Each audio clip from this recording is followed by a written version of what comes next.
In a significant legal development, 8 men from a West Yorkshire grooming gang active in the late 1990s have been sentenced for their crimes.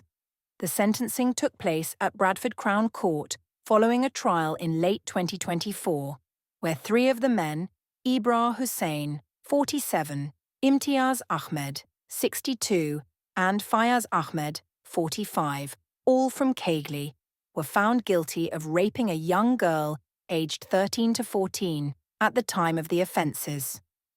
The court learned that these men had targeted 2 vulnerable children. The victim, now in her 40s, provided a poignant impact statement, reflecting on the profound trauma she experienced and the lack of timely intervention which might have altered her life's trajectory. She spoke of being groomed, plied with drugs and alcohol, and passed among men for sexual exploitation, leading to long-term addiction as a coping mechanism. Judge Ahmed Nadim criticised the response from both police and social services at the time, noting they were either unprepared or indifferent to the plight of the victims. He pointed out that despite the girl's mother's repeated attempts to report her missing, no substantial action was taken. Hussain was sentenced to 6.5 years for 2 counts of rape, having given the victim heroin before the assaults. In court, it was noted that Hussain has since reformed, being involved with community activities like his local mosque and school.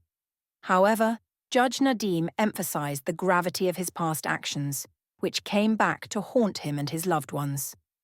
Imtiaz and Fayaz Ahmed, who had absconded during a previous retrial, were sentenced in absentia. Imtiaz received 9 years for 1 count of rape, while Fayaz was sentenced to 7.5 years for 2 counts. They were known to have exploited the victim through a couple who controlled her, using her in sex work.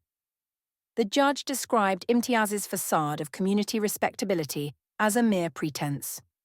The 5 other men convicted in 2023 for related crimes were Amriaz Asghar, Perwaz Asghar, Mohammed Din, Sajid Mahmood Khan, and Zeharoon Razak, with sentences ranging from 3 to 14 years for various counts of rape and indecent assault. The police praised the victims for their courage and patience throughout the investigation and court proceedings. Following these convictions, Home Secretary Yvette Cooper announced a 3-month rapid audit to assess the scale and nature of gang-based child exploitation across the UK, focusing on demographic data and cultural factors. This move comes amid calls for broader inquiries into grooming gangs, with concerns raised by local MPs like Robbie Moore about the potential extent of similar issues in Bradford compared to other known cases like Rotherham.